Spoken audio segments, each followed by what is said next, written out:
Hi there, I'm Joe Ty, and this is a message for nurse leaders at Encompass Health.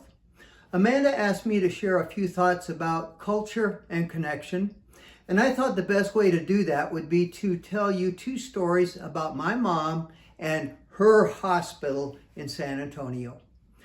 About 8 years ago, I got a call from Mom's hospital. She'd been admitted again. So I fly down to San Antonio, go up to the nurse's station, and I say, I'm looking for Janelle Ty, my mom. And the unit clerk says, oh yeah, Miss Ty, she's back with us again, and she's been craving a hot dog. I said, no, my mom's really sick. Oh, no, she wants a hot dog. I walk into my mom's room, and she's lying there in bed, over bed tray table, with untouched food. I say, Mom, that looks pretty good for hospital food. Aren't you hungry? And she says, well, Joby, that's what they call me at home, I really am hungry, but nothing sounds good except a hot dog, and they don't have hot dogs here at the hospital. A short time later, my mom's nurse, Arturo Rodriguez, comes in. He had gone to a diner and bought a hot dog and brought it in for my mom. You'd have thought she was a 2-year-old who'd just been given a lollipop. She'd have jumped out of bed and hugged him if she could. Now, let me point out that it is not in Art's job description to buy a hot dog for a hungry old lady who's got a craving. Had he not done it, nobody would have noticed, much less held him accountable. And that's the case for almost all special joy that happens in a hospital. You know, I've read hundreds of Daisy nominations, and every single one of them shares this in common. It's somebody acting like an owner. It's somebody going above and beyond the basic job description, what they're being held accountable for. It's a culture of ownership. Now, about 2 years ago, my mom, who's 93 at the time, was back at her hospital for hospice. So I was in her room a lot. And in the next room, there was a really rowdy family. It would have been a handful for even the most experienced nurse.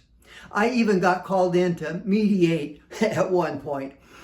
And one night, I'm out in the corridor, it's well after midnight, and I'm speaking with the night shift supervisor, and this young nurse comes out, haggard young nurse, obviously had gone through nursing school during COVID, so virtual and simulation and minimal patient-family contact.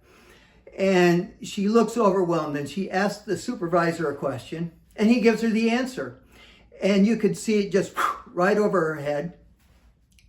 So I said, I know she got it, but could you explain that in lay terms that I might understand? So he went through it again, and you could see the lights come on for this young nurse. Now the supervisor's walking down the corridor, going back to wherever he was going to go. I'm about to head back into my mom's room, and this young nurse says, excuse me, can I give you a hug? And you know, that's what she really wanted from that supervisor. What he did was really good management. He gave her a great answer in great detail, explained it for me, and then he left. What she needed was for him to at least metaphorically give her a hug. He needed him to put his arm around her, walk into that patient's room, send the message to them, this is my nurse, I've got her back, you will treat her with respect. That's what she needed. It's that connection. And that's the difference between management and leadership. Leadership requires that connection. And you know, in today's complex, fast-moving, turbulent world, we need leadership in every corner, not just the corner office. We need all of us to be thinking like leaders, which on occasion means knowing when the proper response is not an answer. The proper response is a hug, at least a metaphorical hug. So I hope you have a great event. Let me wrap up with what I think are the 3 most important words in my book, The Florence Prescription, because it captures Florence Nightingale's attitude about getting things done. Proceed until apprehended. And here's what that means. If something needs to be done, do it. Think like an owner. If you need help, ask for it. Don't give in to learned helplessness and imposter syndrome. Don't give in to blaming other people. Ask for the help you need. And if you do get apprehended, don't just take no for an answer. Negotiate a better solution because there was a problem that you had to address.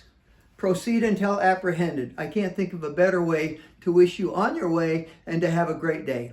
Thank you.